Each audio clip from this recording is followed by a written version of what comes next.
Victim যখন প্রচণ্ড সাহস নিয়ে আদালতের কাছে বলতেছে যে আমাকে এত অত্যাচার করা হয়েছে, আসলে আমি এগুলোর সাথে জড়িত না, দেখেন কি ভয়াবহ ব্যাপার।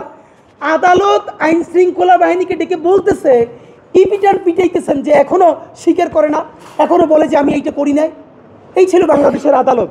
আপনি আসেন, গুমের শিকার রাজনৈতিক নেতৃবৃন্দ আমরা দেখেছি, কিন্তু জাবের বলেছে আমি তবু কমিশনের রিপোর্ট থেকে সংক্ষেপে বলি, যেভাবে নির্যাতন করা হতো, ঠোঁট অবশ করা ছাড়া সেলাই, মিডিয়ার ভাইরা বন্ধ করে দেখেন যে আপনার আমার ঠোঁটটা অবশ না করে সেলাই করে দিতেছে, আমরা এটার কী চিন্তা করতেছি। ঠোঁট অবশ করা ছাড়া সেলাই করে দেওয়া, গোপনাঙ্গ এবং কানে বৈদ্যুতিক শক দেয়া, গোপনাঙ্গে ইট বেঁধে ঘন্টার পর ঘন্টা ঝুলিয়ে রাখা, উলাঙ্গ করে নারীর সামনে উপস্থাপন, নারীদের মাসিকের সময় পিরিয়ডের প্যাড না দেওয়া এবং হাসাহাসি করা। এমনও হয়েছে যে পিরিয়ডের প্যাড চেয়েছে, তারপরে বুকের উপর লাথি মেরেছে এক নারীকে। মেয়েদের শরীর থেকে ওড়না টেনে খুলে ফেলা এবং অনেক তো পর্দা করেছোস এভাবে বলে হাসি ঠাট্টা করা। হাত পায়ের উপর নিচে বাস রেখে ঘন্টার পর ঘন্টা দাঁড়িয়ে থাকা এবং তাদের সামনে তারা উন্মত্ত গান করতো তখন।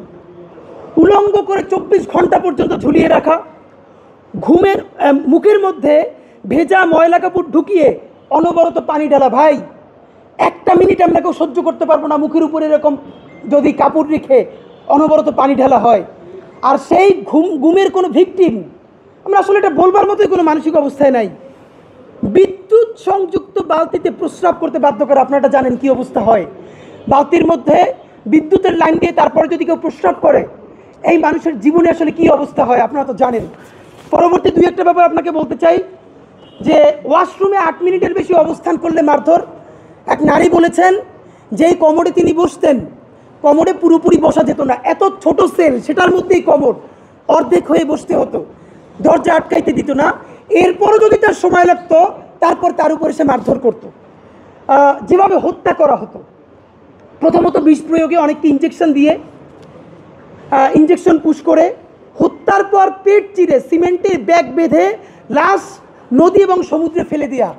আপনাদেরকে জানাই কত সুনিপুণভাবে এই হত্যাকাণ্ড করা হয়েছে। প্রথমে হত্যা করার পর কারো পেটের মধ্যে পাথর, কাউকে সিমেন্ট দিয়ে সেলাই করে সাথে নৌবাহিনীর অফিসার নিয়ে যাওয়া হতো সাগরে। কোন সময় সাগরের কোন জায়গায় লাশটা ডাম্পিং করলে এরপরে জোয়ারে আবার লাশটা ভেসে আসবে না, সবগুলো তো আর সাগরে ফেলা যেত না, অনেকগুলো শীতলক্ষায়, অনেকগুলো বুড়িগঙ্গায় এভাবে চিরদিন ভাসাই দেওয়া হইতো। এবং হত্যা করে রেল লাইনে ফেলে রাখা হতো, যাতে মনে করো, আপনারা জানেন যে রেল লাইনের কাটা লাশ বলে যেভাবে চালিয়ে দেওয়া হতো, এবং চলন্ত গাড়ির সামনে ফেলে রাখা হতো। আপনাদেরকে সব থেকে যে গুম থেকে যারা ফিরে এসেছে তাদের মানসিক অবস্থা, তাদের পারিবারিক অবস্থা নিয়ে একটা মিডিয়া আমরা দেখলাম না। ভাইরা, আপনারা কবে একটু নিজেদের মেরুদণ্ডের উপর দাঁড়াবেন বলেন? এখন মুশকিল হইল হাসিনার আমলে এই মিডিয়াগুলো কেমনভাবে করাপ্টেড করা হয়েছে।